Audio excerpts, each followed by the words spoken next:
Rabotai, we're in our Monday night shiur. Hashem should bless the sponsors.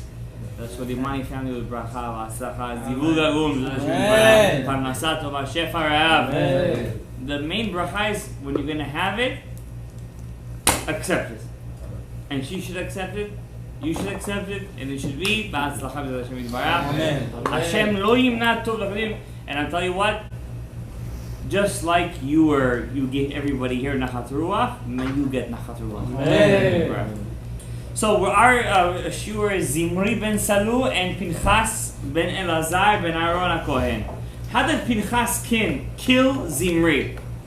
We know in halakha you cannot kill a person until you have edim, which is witnesses, until you warn the guy and he has to answer you within toch de dibur, which is what? 3 seconds. Shalom alecha, Rabbi. He has to answer you. No, I don't care. I'm still gonna do it. You know, to kill a person in Judaism is pretty tough. We don't need a jury or anything else. You can't kill anybody in Judaism. The Gemara Makol at the end of Parak Sheni says if a Beit Din, this is in the second Beis Hamikdash, would kill somebody in 70 years, once in 70 years, they would call them a Beit Din Katlani. A killer Beit Din. It's a murderous Beit Din. I mean, it's really hard to kill somebody in Judaism. Jail is a common thing in Judaism. Who does the jail time? Who's the one who's in charge of jail? But we let him go. He killed the guy. We can't find him guilty. We let him go. No. The king or the shofet. He has custody with the shofet.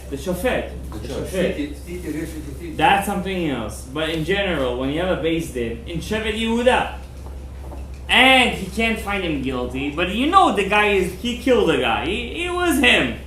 The king or the shofet, the judge, has the responsibility to take that guy and put him inside jail. Absolutely. There's no what? Intentionally. Unintentionally, then he goes to Areh, because that's what he was talking about. But if it was intentionally, and all of these, for example, the Gemara says there was a story in Masechet Sanhedrin. Rashi brings down the story. The Gemara doesn't bring down the story. It's brought in the Yerushalmi actually. That the Gemara says that Shimon ben Shatach, which was one of the Zugod, one of the leaders of Klal Yisrael, he swore to Hashem, if you make me the leader of Klal Yisrael, I will destroy all black magic from Klal Yisrael. I will go around and destroy. And where was there black magic when he became shofet? Where was there black magic? In Ashdod. Ashdod, if anyone knows a little bit Jewish history, is part of the Palestinian territory. The Plishtim. Over there is all the Kishufim.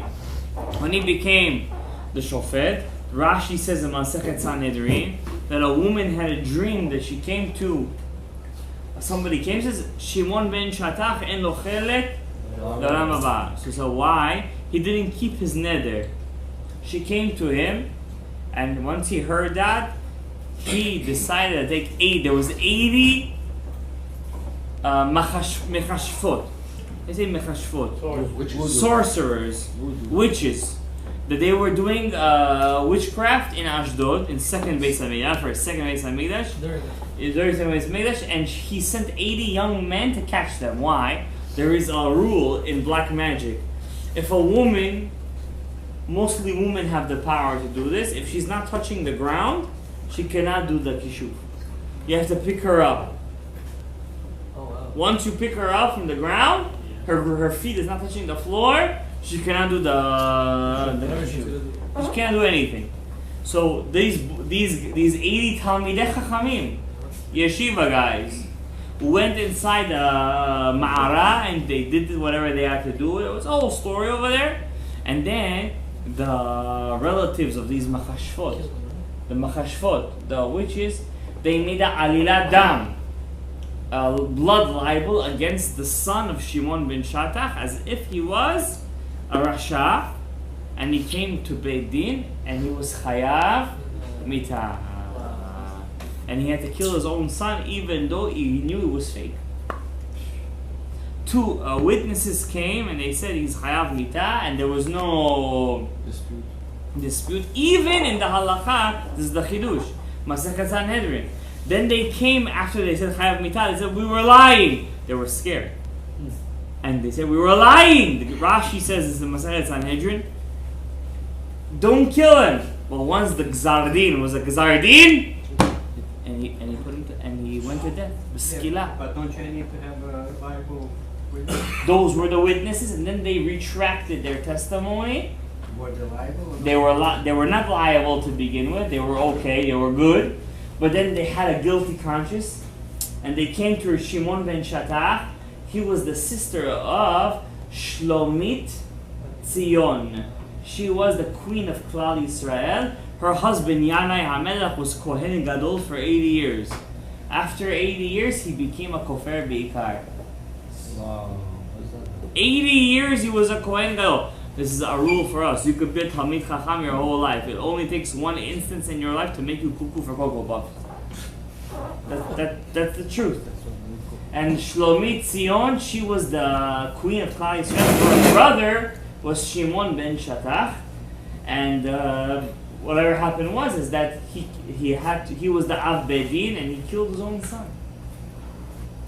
Even though he knew it was a fake testimony. It was all revenge, but he couldn't find any opening. But they admitted, like he didn't stop.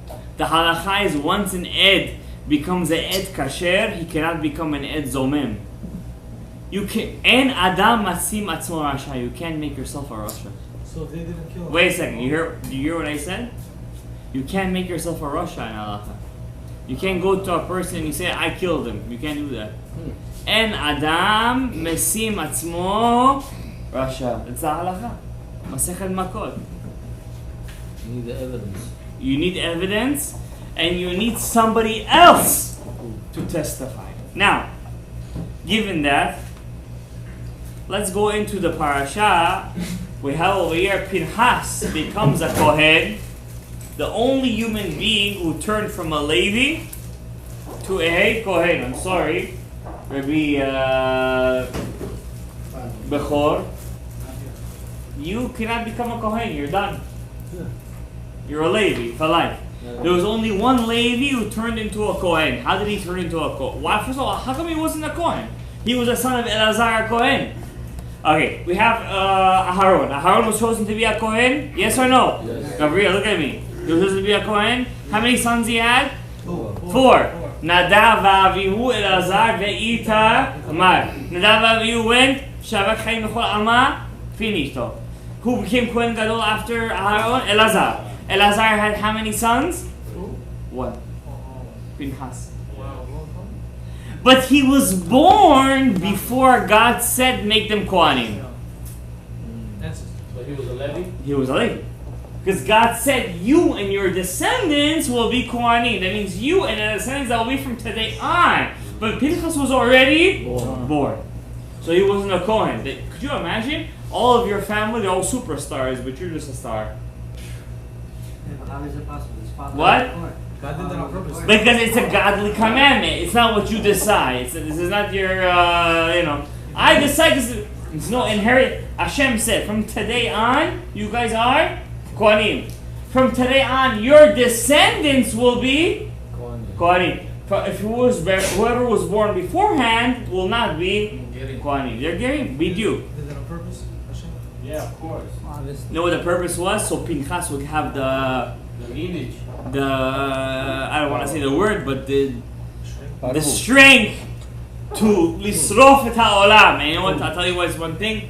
And I want to teach you guys a kavanah tonight. So wait, Eliezer had a kid after... Elazar. Not that we know of. So Pinchas don't. Pinchas was his son. And Pinchas was the brother-in-law Boje, as we say in Bukhari, of Moshe Rabbeinu. Wow. Him and Moshe, they both married two sisters. That means Moshe and his nephew married two sisters. I'm going to tell you something, I promise you guys, bli neder, that you guys never heard this before in your life. It should be a zechut for the sponsors. Amen. Pinchas, I'm reading for you guys from the book Sefer HaGilgulim. I bought this book today. I have this book in the old print. When Rabbi Shmuel Vital, the son of Rav Chaim Vital, Mahar Chur, he bring the Shmona Sha'arim, the 8 gates. He only had half of this book called the Gates of Reincarnation. This book, which was found afterwards, is double the amount. Double the amount. How do we know it's a real book? Maybe it's stam. Somebody made it up. The Chida.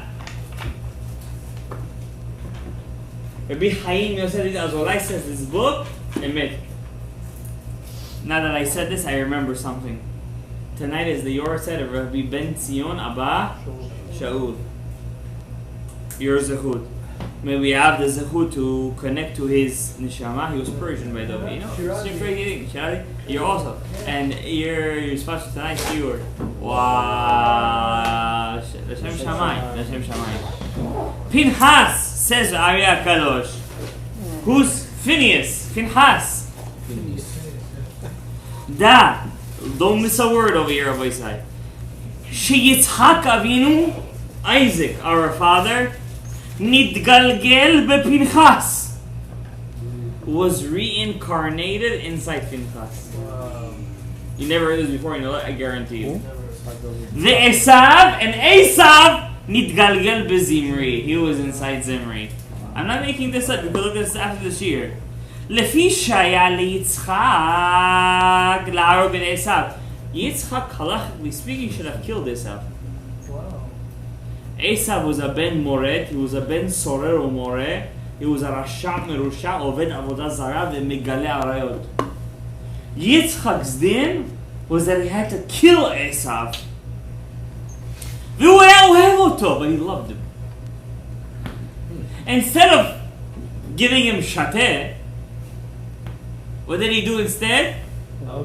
Achoch Mushi. He gave him loves and kisses. And present. Lama ki atzayed befiv. He had a nice mouth. He knew how to trick his father in his mouth. והנה, אחר שלא נתקן עצמו בזמרי, עתה וחזר לסורו וסביבה של שמו יצחק בגופם שנית, כדי לנקה מעשיו להראות שיש דין למעלה. ולכן בעתה ובנכנס להרוג אותו. Hashem said, because you didn't, Ariel, do your din to give nikama to Esav, which is Zimri.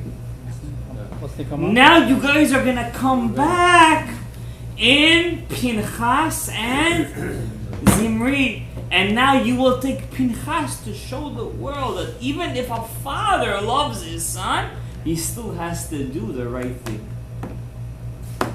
ואחר כך נתגלגל ברבי עקיבא ben Yosef. Then Zimri came into a gilgul inside Rabbi Akiva, the greatest Tana in Klal Yisrael. All your Gemara and your Mishnahs, Aliba de Akiva ben Yosef. Who's Akiva ben Yosef? You just read about him this week's parasha. Zimri ben Salu. And this is the secret that 24,000 men died by the tribe of Shimon. And therefore, ולקח מתו לרבי עקיבא כ"ד אלף מתלמידים. That's like 24,000 students died of Rabbi Akiva. The same amount to the same amount. And I have a chidush to tell you if you guys are willing to listen. And therefore, if you take the numerical value of Akiva ben Yosef, it's going to be the same thing as Zimri ben Salu. Same thing. Akiva ben Yosef is Zimri ben Salu. Vehine gam ken tzad hara sheb'esav, the evil of Esav. That means, who's Zimri? Zimri is Esav. Who's Zimri? Rabbi Akiva. And this same Rash of Esav came back in a tikkun. The evil, not the good. The good already was fixed in who? Who was it fixed in? In Rabbi Akiva, it was fixed. And every day when you say El Nekamot Hashem, El Nekamot Afiyah, who you have to think of? Rabbi Akiva. 10 Sadiqim, Rabbi Akiva ben Yosef. You know where the bat of Esav got fixed? You're not going to believe it. In the donkey of Rabbi Pinchas ben Yair. That's like he didn't eat it, right? The father-in-law of Rabbi Shimon Bar Yochai. Is had the donkey that didn't need He anything. did. Exactly. Yeah. Only a Levi can know such a thing. Which No, donkey? that's what I There said. was a donkey, as you Yeah, said. that's what I'm saying, Okay, yeah. also Israel. Yeah. We're That's what I'm together. saying, that was the same In donkey. the Gemara, it says a story. There was a donkey. What's the donkey? He sold me, I can't eat it. You know what? Something about the donkeys. Could we do Pidyon Petach Hamor? I'll ask you a question. Pidyon, what's the first letter of Pidyon? Pei. Rechem, Reish. Chamor, Chet. Pei, Reish, Chet. Is that what you get? Rabbi, 288 sparks. Whoever is going to be the first one to figure this out, this enigma out, he's going to have such a aliyat, 288 sparks. You could ask any wish you want. I will not have a safek. It's not gonna come true. Not a safek. Safek. I'm not gonna have. You know what? Pidyon Pidyon. The Rashi Tevot is the 288 sparks. Do you know what's written in your tefillin? Do you know what's written? Yeah. I don't want to swear. Yes, it's true. Pidyon Pidyon Amor is written in your tefillin. You're wearing it every day. Every day. Exception. Rabotai, do you understand? Pinchas is Yitzchak. Zimri is Esav. Zimri is Rabbi Akiva. And the bat of Zimri is who? The donkey of Rabbi Pinchas. Once again, Rabbi Pinchas ben Yair. See that Pinchas? You see that guy Pinchas? Not once in the whole Talmud. If you find me in a Talmud, which you won't find me, if you find, I'll give you $1,000. Tell me one place where Rabbi Pinchas ben Yair tells me halacha. Never. Because it says only Agada. Only Darashot. Once some Shababnikim, they stole Rabbi Pinchas ben Yair's donkey. A donkey back then was a BMW. It was a BMW. No joke. Makes sense. They tried to feed him wheat, barley. He wouldn't eat. Why? They didn't take thank you, Eliyahu. They didn't take Maaser. Eliyahu, by the way, is Pinchas. Eliyahu, they didn't take Maaser from it. But donkey knew it. Why? Let's see. I want to see who figures this out. He's gonna be Tzaddik Yesod Olam. Why did the donkey not want to eat from the wheat that didn't they take Maaser from? He's not allowed to. It was trying to fix Connect to who? You said Asa. Fix Asa. You said Asa. How? What was it? What's it gonna do with Is Asa? it the lentil? What did Esav do? Tell his father. Asa- He would tell his father, how do you take maaser from salt and hay? What do donkeys eat? Hay. Was that also the one that was? Thank you, Shkoya. That was also the one that was sold to the non-Jews when he didn't work on Shabbat and he had to talk to him. Very good. No, that's something else. That's Rabbi Yochanan ben Torta. That's what I was That's Rabbi Yochanan ben That's what Torta. That's his But he got it. Because when they tried to feed him the hay, they said, they don't want to eat it. Because they take maaser from it. You don't have to take maaser from hay. What did Esau tell his father? How do you take maaser from hay? You come back, you want to do donkey food? What do you come back as? A donkey. Now I'm going to tell you guys something crazier. If you guys got a couple of minutes, 2-3 minutes, and a bigger chidush. But from what we just said, by the way, what we just said right now, you never hear the rest of your life. Never, ever in your life. This right now should be a chizuk for you, how there's no coincidences in a human being's life. It says over here, in Sefer HaGilgulim, chapter 51. It says over here, why was Pinchas chosen to kill Zimri? What tribe was Zimri from? Shimon, thank you. What tribe was Pinchas from? Levi. Pinchas, between you, he was supposed to be a Kohen. I mean, the guys over here, they had a nice, as if they feel for Pinchas, you know what I'm saying? Like, they're there, we love Pinchas. He was supposed to be a Kohen. Everyone's a Kohen, just he's not a Kohen. Outcast. He's an outcast, the black sheep. But why was he outcasted?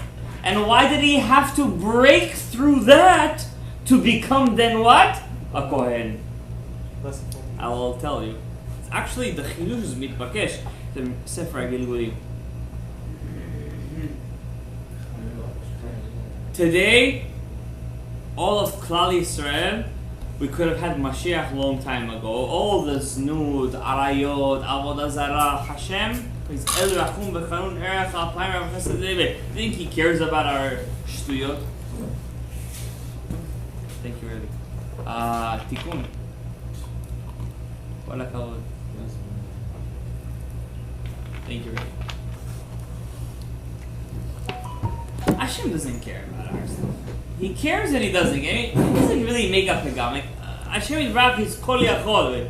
He doesn't need us. Bid Hashem makes believe as if he needs us. He makes believe. Hashem says, I need you. I make it as if I need you. And who? Us. In this room. Because Hashem wants to make that. Because Hashem wants to be like it. Yeah. If he didn't want it, he was perfect before the world was created, and he will be perfect after the world was created. He doesn't need us, but he wants to need us. That's the chidush. That's like, he wants to need us. Yeah, he makes a system to want us. Us in this room. That's how special you are. There's two averot that Klal Yisrael will not have Mashiach until we're gonna fix these two averot. What are they? Immorality. No. Give me a specific time and a specific people that did this avera. No. Yosef. Yosef HaTzadik and Golden Calf. Wow. Why do you have to give the two deepest answers? The ones that are all the way in the bottom? Egel Azav and Mechirat Yosef. Those are L'chaim. Those are the biggest ones. Till today we're Paying for it. what does the Gemara say? How much are we paying them? 24 pieces. How many died in this week's parasha? 24,000. How many died in Rabbi Akiva? 24,000. In Baruch Shem Kevod Malchuto Le'olam Va'ed, how many letters? 24. How many books in the Torah? Nevi'im, Ketuvim? 24. It's a very serious number. Bilam's prophecy, Ko. What's Ko? 25. One above to overcome the 24. How many matanot kuhuna we have? How many gifts to the Kohen we have? 24. 24. That's why I always push you guys. Pidyon Petar Chamor is only one of the 24 matanot kuhuna. It's one of the 24 matanot kuhuna. There's another matana, there's two which we could do today. One of them is to give the wool to a Kohen. If you buy 5 sheep, the wool, not a skin, the wool of the sheep, you have to give to the Kohen. Now you don't have to give the wool actually, you have to give the value. Another one, I was okay to do thanks to Gabriel over here, Zeroa lechayim va'akeva. You have to give the Zeroa, the right, not foreleg, but the front. Right, the right hand, the cheeks, l'chayim v'akeva, and the maw. The maw. 3 pieces to give to the Kohen as a gift. I was okay. I did this. Me and Gabriel, we both did it together. We did it 2 times. What if the Kohen rejects it? You could do it right now if you have a sheep or a goat. What if the Kohen rejects it? Midoraita. Midoraita. So you come back in a Gilgul because of that. You should know that. Every mitzvah you have to do. Daniel Baba Shai, we did it too. Rosh Yeshivat Laman Achai. Segan Rosh Yeshivat Laman Achai. Segan, yeah, he's a Kohen. How much is it per $200. And Manas. So, I want to tell you why, back to what we were saying, why did Pinchas was chosen, and you never heard this before in your life, to fight Zimri. So we said, 2 averot we're paying for, yes? To make a small summary, Yosef and The golden calf. You mean the selling of the Yosef? Yeah, right? Yes, and Yosef is what? It's a calf. He's compared to what? A shor. What's a shor? Yeah. Bull. It's right. Who were the two brothers who were in the idea, the advice to kill Yosef? Shimon and Levi. Levi also. Shimon and Levi. Always them two. The two Shobabnikim. Troublemaker. The two troublemakers. Who was in the idea to kill Yosef? Shimon and Levi. So Hashem says it was a fight in Shamayim. Says the Ari. Who's gonna fight who? Shimon is gonna fix Levi, or Levi is gonna fix Shimon. You never hear this in any time in your life. I will let you know this. Written over there, what you're saying? Why did Shimon lose up? Why did Shimon lose? We went. Because when they made the golden calf, when Moses said, "Who is to God for me?" Who came to him? Shevet Levi came to him. So he was here the tiebreaker. It wasn't because they were his family. We know that's not real because Korach wanted to kill him. They were not such achdut. But who came to Moshe? Shevet Levi. So Shevet Levi fixed themselves in the golden calf.